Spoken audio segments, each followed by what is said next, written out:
Yashodanandana Braja Janaranjana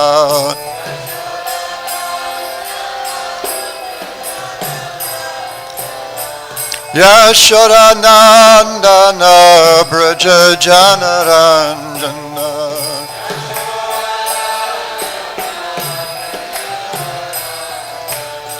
Yashodanandana Braja Janaranjana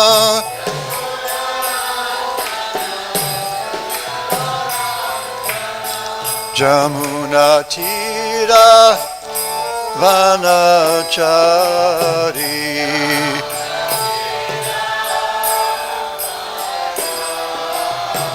Jamuna Tira Vanachari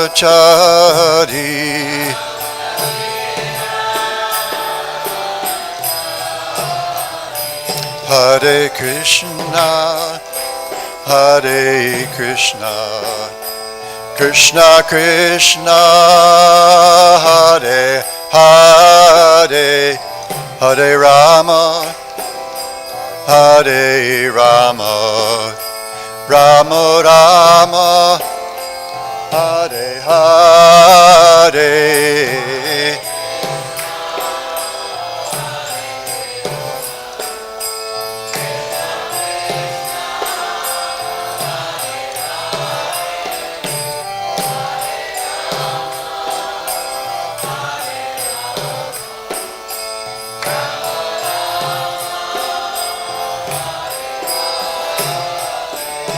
Hare Krishna, Hare Krishna, Krishna Krishna, Hare Hare, Hare Rama, Hare Rama, Rama Rama, Hare Hare.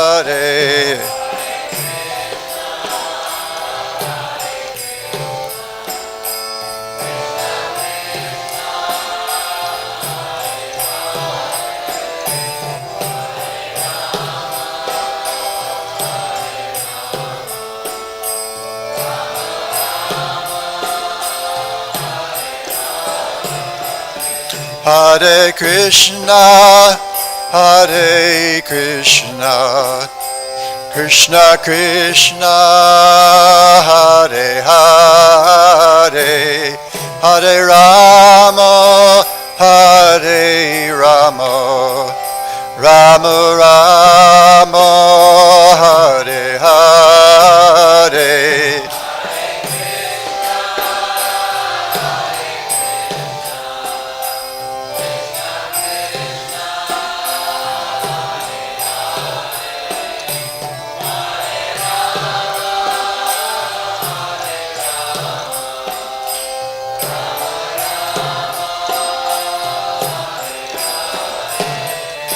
Hare Krishna, Krishna Krishna, Hare Hare, Hare Ram, Rama Rama, Hare Hare.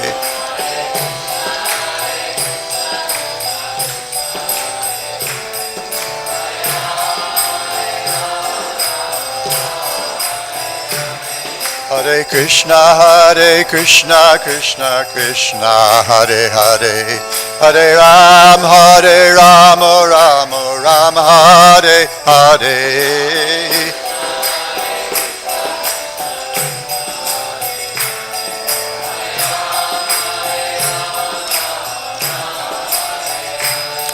Hare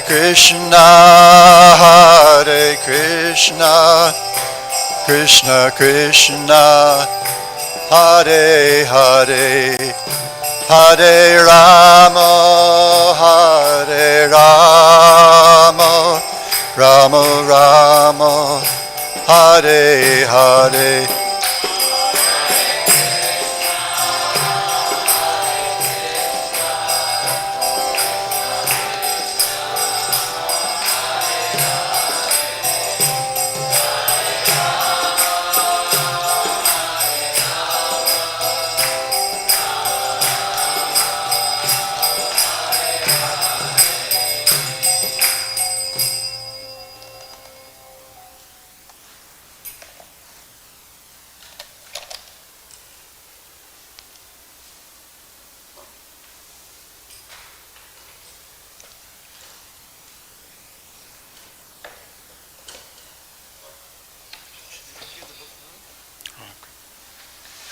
have it here. Om Namo Bhagavate Vasudevaya. Om Namo Bhagavate Vasudevaya.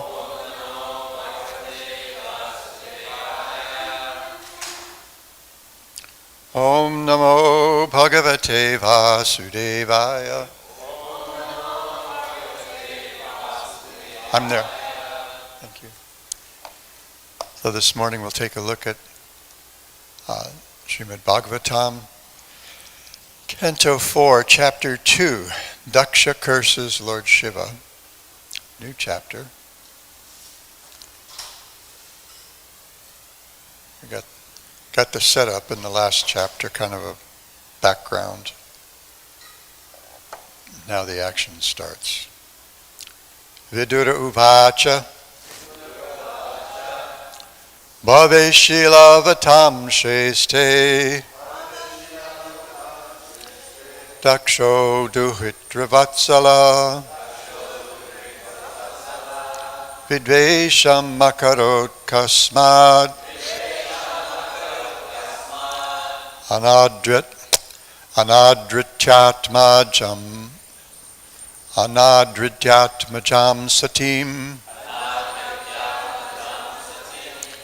bhave śīlavatāṁ śreṣṭhe. dakṣo duhitṛ-vatsalaḥ. vidveṣam akarot kasmād. anādṛtyātmajāṁ satīm. bhave śīlavatāṁ śreṣṭhe. dakṣo duhitṛ-vatsalaḥ. vidveṣam akarot kasmād. anādṛtyātmajāṁ satīm. Others, please.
Vaishnavis.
word to word.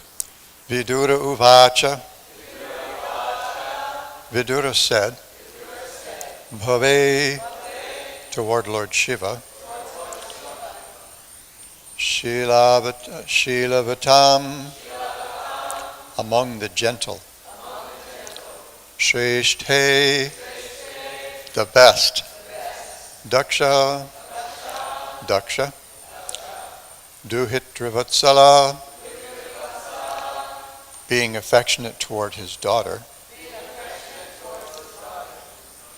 vidveṣam, enmity, akarot, did exhibit, kasmāt, why, anādṛtya, neglecting, ātmajām, his own daughter, satīm, Satī.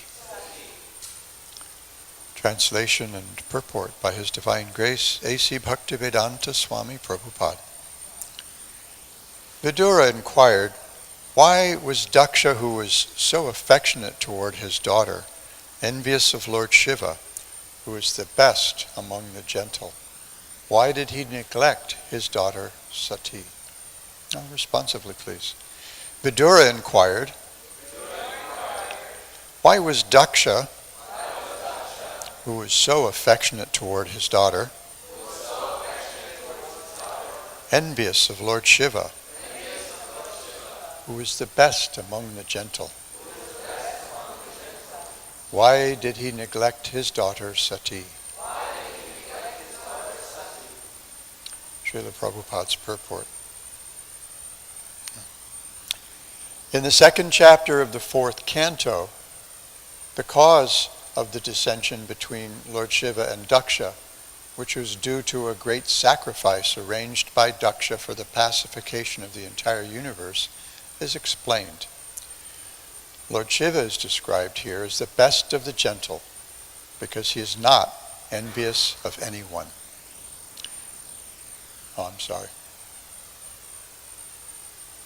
Lord Śiva is described here as the best of the gentle because he is not envious of anyone. He's equal to all living entities, and all other good qualities are present in his personality. The Lord Śiva means all-auspicious. No one can be an enemy of Lord Śiva's, for he is so peaceful and renounced that he does not even construct a house for his residence, but lives underneath a tree, always detached from all worldly things. The personality of Lord Śiva symbolizes the best of gentleness. Why then was Dakṣa, who offered his beloved daughter to such a gentle personality, inimical toward Lord Śiva so intensely that Satī, the daughter of Dakṣa and wife of Lord Śiva, gave up her body?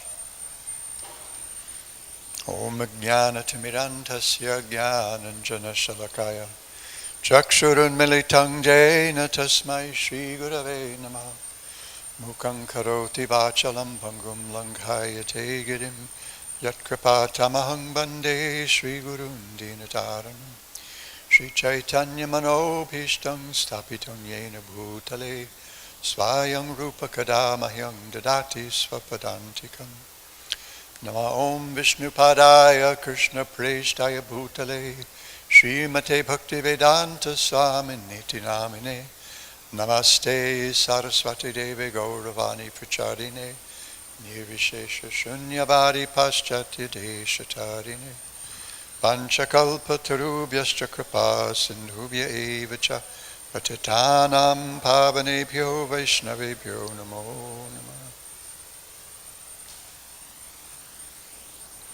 Vidura uvāca bhave śīlavatāṁ śreṣṭhe dakṣo duhitṛ-vatsalaḥ vidveṣam akarot kasmād anādṛtyātmajāṁ satīm. Vidura inquired, why was Dakṣa, who was so affectionate toward his daughter, envious of Lord Śiva, who is the best among the gentle? Why did he neglect his daughter Satī?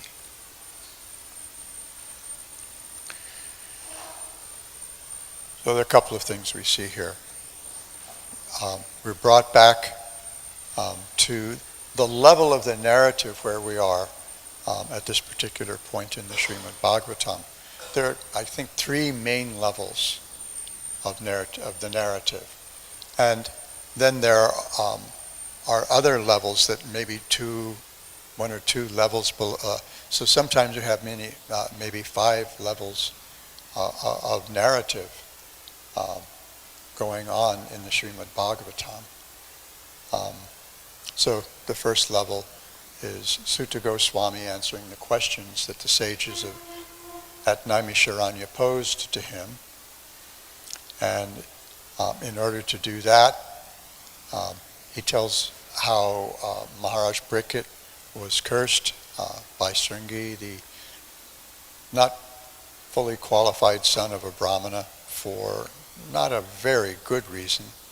But Parikshit didn't take offense. In fact, even before he heard about the curse, he was feeling dissatisfied as he was returning home from his hunting trip, and he decided to give up the throne. Went and sat down on the bank of the Ganges, and Shukadeva Goswami came because he understood Parikshit's need. And so many sages from all over the universe came.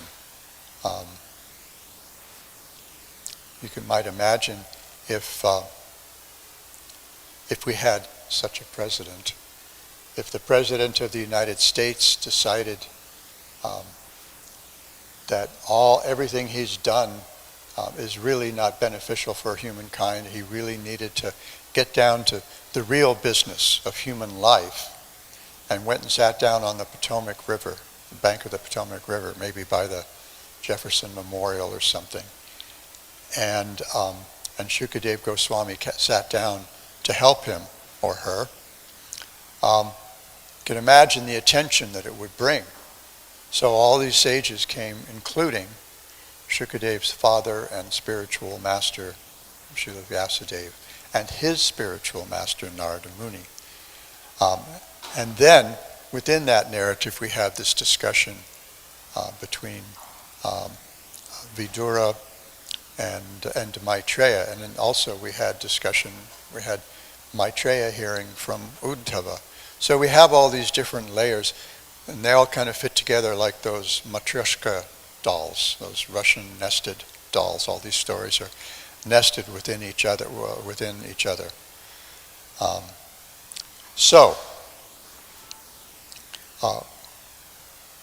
It seems we're going to have a problem. We heard at the end of the first chapter that Dakṣa felt some enmity toward Lord Shiva. So now Vidura is asking, why is that? After all, Dakṣa, he's very expert at all kinds of things. He's been appointed as the head of the Prajapatis. He's very qualified person in so many ways. So what's his problem with Shiva? After all, Shiva is described here as śīlavatāṁ śreṣṭhe, the best of gentle souls. And this is certainly a characteristic of Lord Shiva's. That he's very gentle. As we'll see, even here, when he's cursed by Dakṣa, he doesn't freak out. He doesn't take exception. He doesn't object. Instead, he just listens, and then when things start to get ugly, he just gets a little disgusted and leaves. It's just such a drag to hear all this cursing and counter-cursing that ensued from Dakṣa's cursing Shiva. And we see his gentleness, we see his sterling character in so many ways. Srila Prabhupada mentions in the purport. He doesn't have possessions. Doesn't have any possessions. There's this story we see in Chaitanya Charitamrita where this Brahmana approached Lord Shiva. He wanted to marry his daughter, and so he needed some money to arrange a nice wedding. And So Lord Śiva says, "You're asking me? I don't have anything. I live under a tree. Generally, I don't. Generally, he doesn't even bother to wear clothes. One of Shiva's names is Digambar. He's dressed by the 10 directions. In other words, what we call in English sky-clad.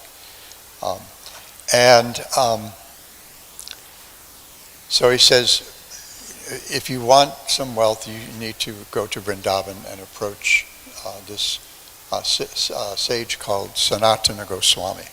So the Brahmana goes and he gets this touchstone from Sanatana Goswami.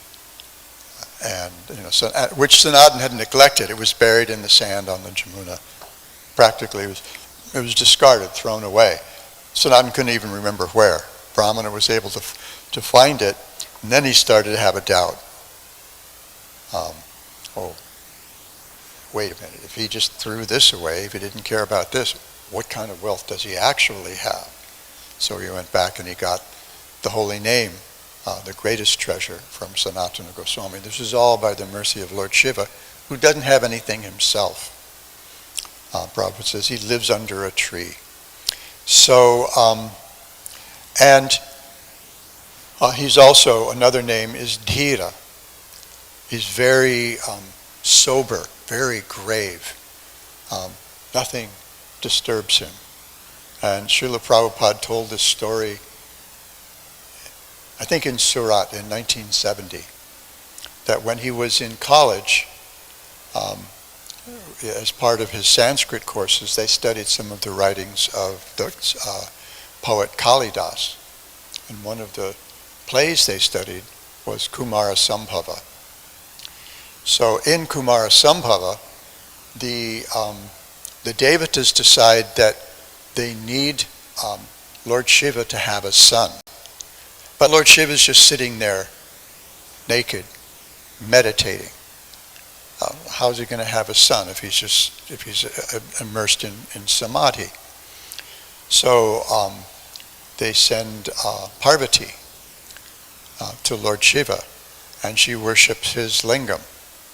And she tries to agitate him that way, but he's completely undisturbed, even being touched by a beautiful young woman. So Kalidas says, therefore, Lord Śiva is Dhira. He's completely undisturbed.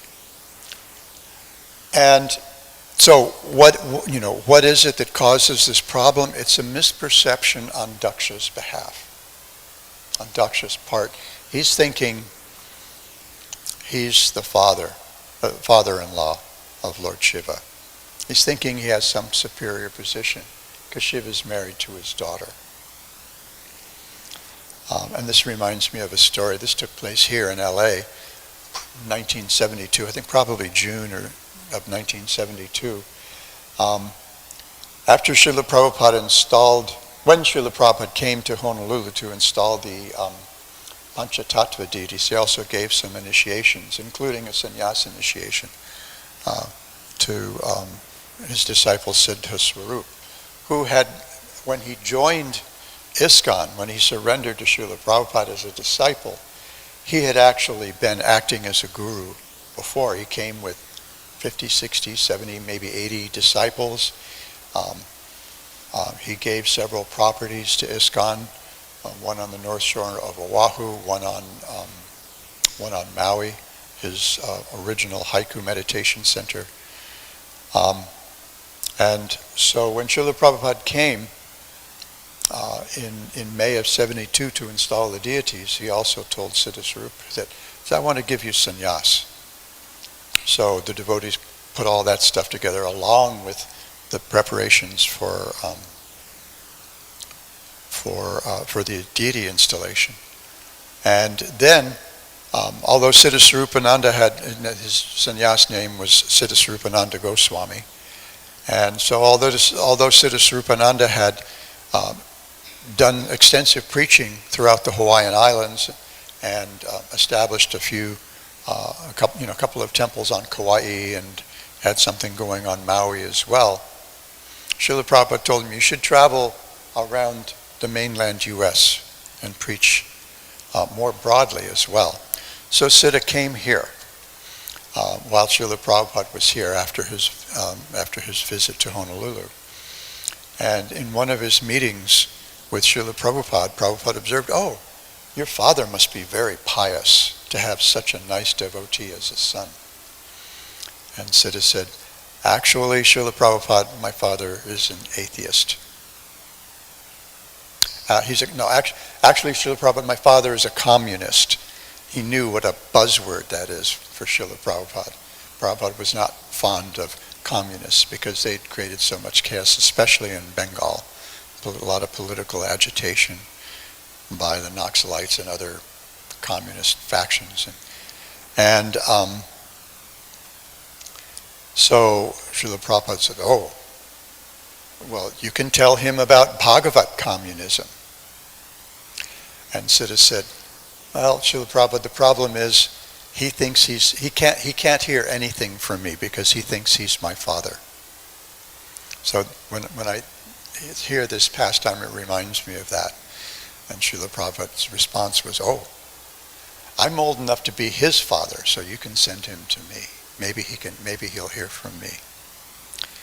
So this is Daksha's problem. He's thinking he's in a superior position to Lord Shiva, and when he entered the assembly, as we'll see, Shiva didn't stand. Shiva was immersed in meditating on Krishna. And so Daksha took exception to that. He felt insulted and cursed Lord Shiva. So he had this idea that he had a superior position to Shiva's. Socially, that may have been the case, in a very narrow sense, because Shiva was married to his daughter Satī, and therefore he should show respect. But the fact is that Shiva is quite literally sui generis. He is in a category of his own.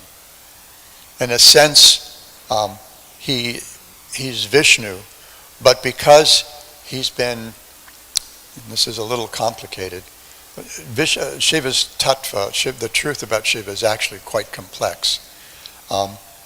So in a sense, he is the same as Vishnu, but he's been, because he takes responsibility for the mode of ignorance, he's been touched by some elements of the mode of ignorance, and therefore there's a transformation. Now, Jiva Goswami, when this is brought up in the Brahma Samhita, Jiva Goswami explains that it's not that Vishnu has been transformed. He gives an example. Just as milk becomes transformed to yogurt by the touch of, well, Prabhupada uses the example of tamarind, but my own experience is you make yogurt by putting yogurt in milk, in warm milk. So there's this touch, but he says, Jiva Goswami says, Vishnu doesn't become transformed. So the example, the only way the analogy works is to just take the effect, not the cause. So the effect is that Shiva is actually his own tattva, his own, really in his own category. There isn't anyone like him. So he has all these good qualities, and we'll see. He didn't really take exception to being insulted by Dakṣa. He just sat there and took it, and finally just kind of gave up because things got just too weird for him, and that was distracting, and he couldn't handle it. But when did he react?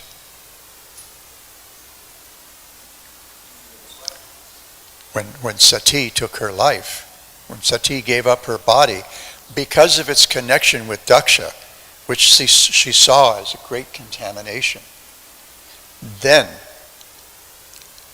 Shiva was, there was this giant creature who was created from his body, and he said, go kill Dakṣa and everybody else who's following him. So this is Lord Shiva. He's very protective of his wife. He's very protective of those who've taken shelter of him. Shiva's character is also another name is Ashutosha. He's very easily satisfied. Of course, he's also very easily perturbed. So he's quite an amazing character. And as we see in the 12th canto, last chapter, isn't it, of the 12th canto, he's touted as the greatest Vaishnava. There's a verse that says, just as the Ganga is the best of the rivers, Lord Shiva is the best of the Vaishnavas. There's one I'm missing. There are three things, right? Does anyone remember what the third one was? So Srimad Bhagavatam is the best of all the Puranas. So Shiva is treated with the followers of Srimad Bhagavatam as the greatest of the Vaishnavas. Vaishnavanam yatā shambhu. I guess we could get a count from the Veda base of how many times Srila Prabhupada uses that phrase in his purports and in his lectures. So because dakṣa, this is the question that Vidura is posing to Maitreya Muni, that, okay, so how did this happen?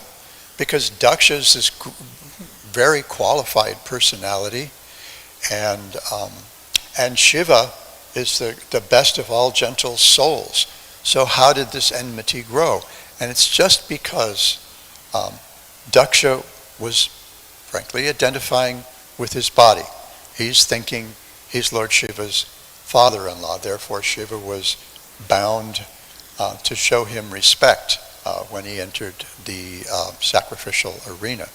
Never mind that Shiva was there in his own right as one of the great personalities whose presence was intended to bless the sacrifice. Now this sacrifice wasn't ruined by dakṣa's curse, but the next sacrifice that dakṣa decided to engage in on his own was pretty much spoiled by all the fuss, all the hoo-hoo, as we say in Hawaii, that ensued when Satī declared her independence in the most dramatic of ways from her so-called father, dakṣa. So it's quite a drama that's going to unfold here. Sometimes when things are happening around the temple, someone might say, less drama, more Rama.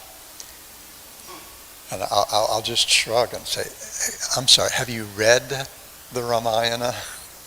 Have you read the Mahabharata? Mahabharata, as I was mentioning last night, is this 100,000 verse long soap opera. This amazing, not just transgenerational, but trans-epical melodrama with all the politics and romance and action and everything that you might want to hear. Therefore, we are enjoined to try to help bring our minds, in order to help bring our minds under control, to immerse ourselves in hearing these literatures. Because whatever you need, it's there. All the instruction is there. Most directly, however, in Srimad Bhagavatam. But it's there in the Ramayana, it's there in the Mahabharata as well, and it's there in the other Puranas. But this Purana, this Srimad Bhagavatam Purana is unique, just as Lord Shiva is. Okay, the hook's going to come, so I'll stop. Sachi?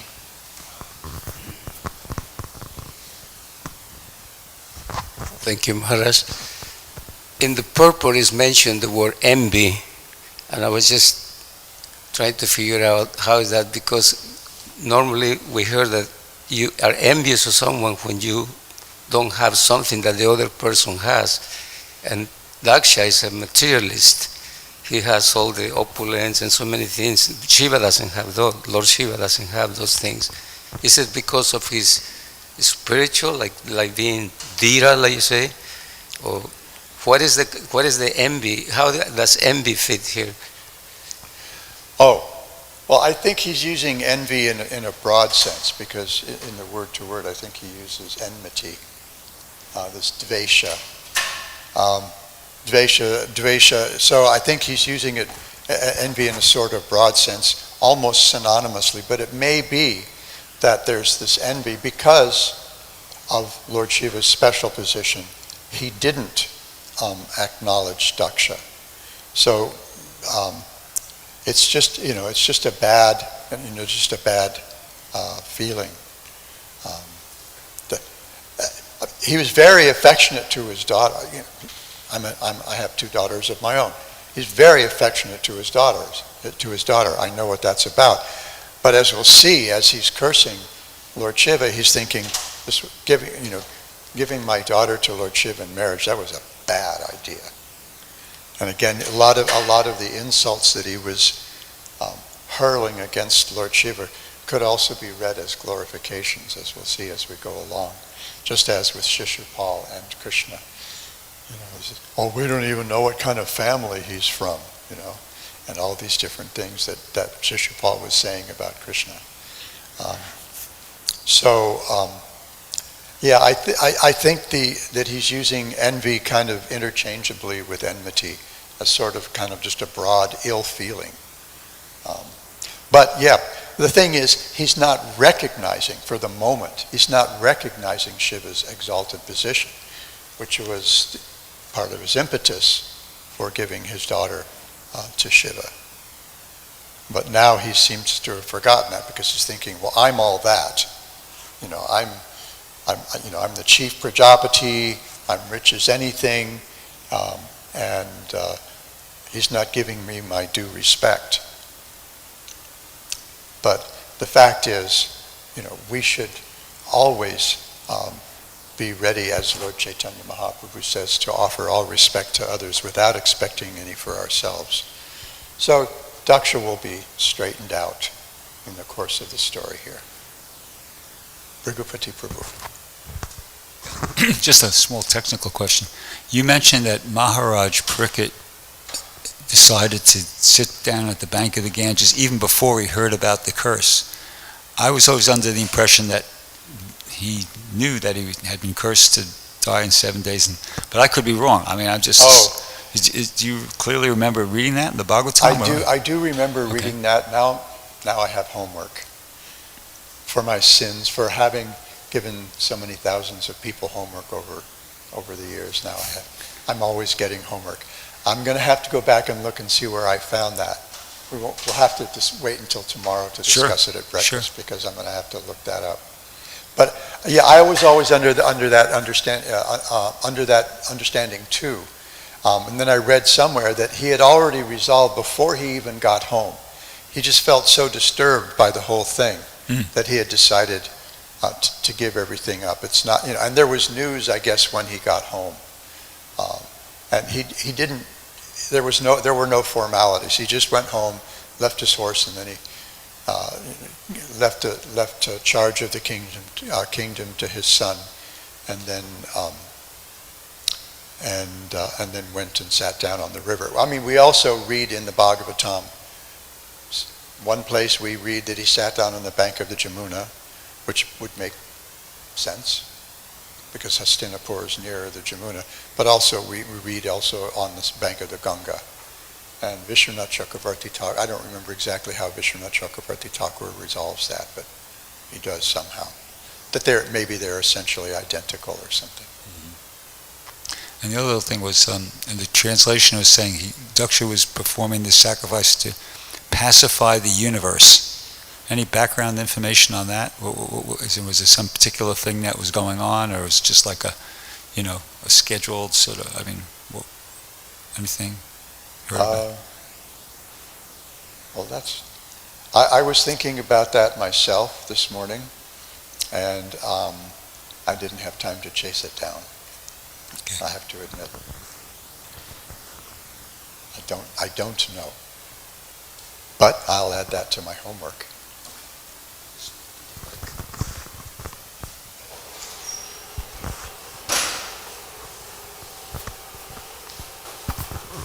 Thank you, Maharaj. As this pastime unfolds, Prabhupada explains later on that this word dakṣa implies that one who's expert in material activities. And because of his aversion to Lord Shiva, who was not interested in those material activities, he was attacked by lust, anger, and greed. So it's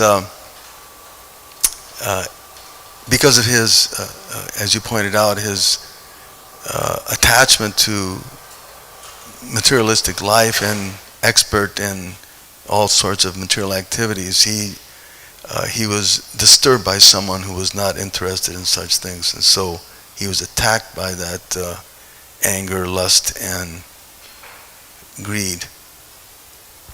Yeah, we don't understand people like that. People who are so detached, so immersed in spiritual life, they don't make sense to us. Just like back in the old days when we used to spend all our time on the streets chanting, pretty much. Kusha and I, at least in Honolulu, I don't know about other temples so much, but in Honolulu we spent anywhere from 6 to 10 hours a day chanting on the streets. That was our main thing. And people didn't understand us. They would yell at us to get a job. Once we had a neighbor storm in the middle of, pounding on our door in the middle of a Sunday feast program, screaming that we were bums, beggars, and thieves. Apparently one of the devotees had picked some flowers from his yard or something without permission, and the guy was just out. So people don't understand, ordinary people like us, we see someone like Lord Shiva and it's just like, wow, this guy is so weird.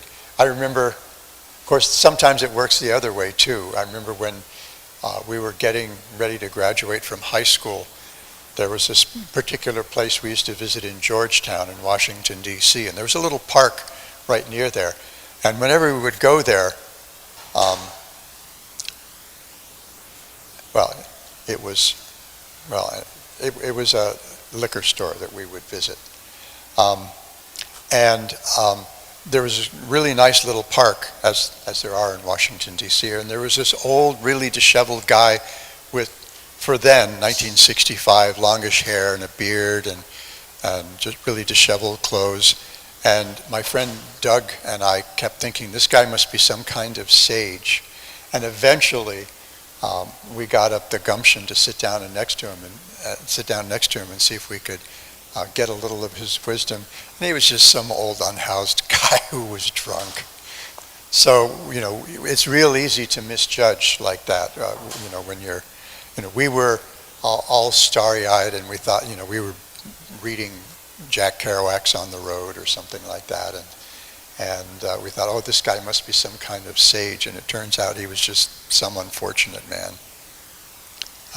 But so we don't understand people who are too different from us. Just like imagine someone like me going to Kumbh Mela and you have all these yogis, all these Naga Babas coming out of the mountains. They haven't been out of the mountains since the last Kumbh Mela, and that's a little exotic for some kid from Lompoc, California. Yes.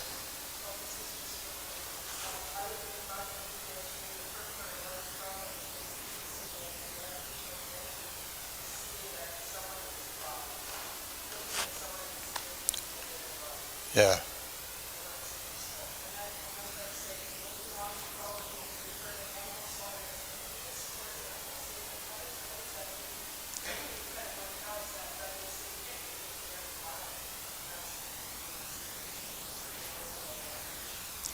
Yeah, Srila Prabhupada often used the word envy quite broadly.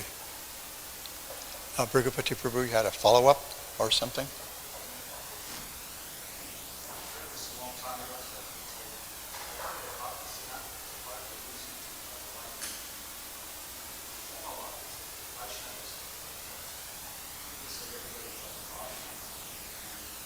misunderstand that. So that he introduced like sannyas and brahmacharis and, not going around in copings and like that. So, and part of the reason for that, or maybe the whole reason for that, was because people would misunderstand. They just, they misunderstood that as something degraded. So that's why he reintroduced all these more formality and, the way Vaishnavas would present themselves to kind of avoid that misunderstanding. Brahmacharis are supposed to wear tree bark, and dreads. You read that even in Srimad Bhagavatam. Srila Bhaktisiddhanta Saraswati brought Tridandi sannyas back into Gaudiya Vaishnavism. Some of the original Gaudiya Vaishnavas, Prabodhananda Saraswati, he was an Ekadandi. No, he was a Tridandi sannyas. He was in the he was from the Sri Sampradaya. And a lot of the sannyasis, those really close to Lord Chaitanya and Puri were Advaitin, sannyasis from Shankarite lineages. Lord Chaitanya himself took sannyas from a Shankarite lineage. And the Babajis the people who had taken Babaji Vesh over the previous 300 odd years, 400 years, had just made a joke out of it, made a mockery of it. They used their renunciation, as a way to attract followers, especially women. And Bhaktivinoda Thakur was disgusted by that. Bhaktisiddhanta Saraswati Prabhupada was particularly disgusted by that. So, and another name for that Babaji Vesh is Paramahamsa Vesh. It's a Paramahamsa ashram so Srila Bhaktisiddhanta accepted sannyas that was a step down, because it's actually part of Varnashram Dharma. It's not completely apart from society. So he took a lower position as a Tridandi sannyasi and reinstituted this among his followers. Okay. Oh, Sachi, one more thing, quick. Just something that the question that Prabhupada was asking, and that is actually in the purport, that Dakṣa was arranging that sacrifice for the pacification, the universe. So just for discussion, maybe you can explain something. I remember that in the Fifth Canto, Srimad Bhagavatam, there is one famous verse in which is mentioned that may the entire universe become auspicious, may all these envious people become pacified, may all living entities be calm by the process of devotional service. And ultimately the last line says, and all of us should meditate and do devotional service. So how is it that is actually like in a higher position than what Dakṣa is trying to do? That activity, how can I say that? Dakṣa is trying to do that, but it's different than the verse being explained here. Well, just as we see, we'll see different approaches to governance as we go through the Fourth Canto. We see King Vena, who's a law and order guy, but really mainly is all about himself, and so sinful, and actually neglectful of his constituents, that the earth withholds her wealth from everyone. And the Brahmanas themselves become so disgusted that they remove him, they depose him by killing him through a curse. And then we get the complete opposite, King Prithu, who's all about his constituents to the point where he threatens the earth that if she won't release her. And then and even Prithu makes a little mistake, because he decides he's going to, King Indra has done 100 horse sacrifices. I'm going to do 100 horse sacrifices for the benefit of society. But when Indra starts to feel threatened as he's approaching the 100th horse sacrifice, the Lord himself comes and says, 99 is pretty cool. You can just leave it there. Let's not poke the bear here. So we see that sacrifices are performed. So this is a sacrifice meant for the benefit of the for the benefit of the universe. It's been organized, and Daksha was kind of invited to. I think Brahma was actually presiding over the sacrifice, and he brought Daksha as a guest of honor. I think that's kind of what will unfold in the ensuing verses. That verse, by the way, in Hawaii, we had that translated into Hawaiian by a Hawaiian studies professor at the University of Hawaii at Hilo. And we have recordings of him. His first name's Kaliko. Anyway, he's a Hanai, sort of a informally adopted member of a prominent Hawaiian family of Hawaiian musicians and dancers. And so we had that translated into Hawaiian as well. And sometimes we'll sing the Sanskrit. And we had a Hawaiian devotee, godbrother named Kavi, who was able to chant that in Hawaiian as well. Someone else is going to have to learn to do that if we want to do that in the future. I was trying to remember the verse, and I can't.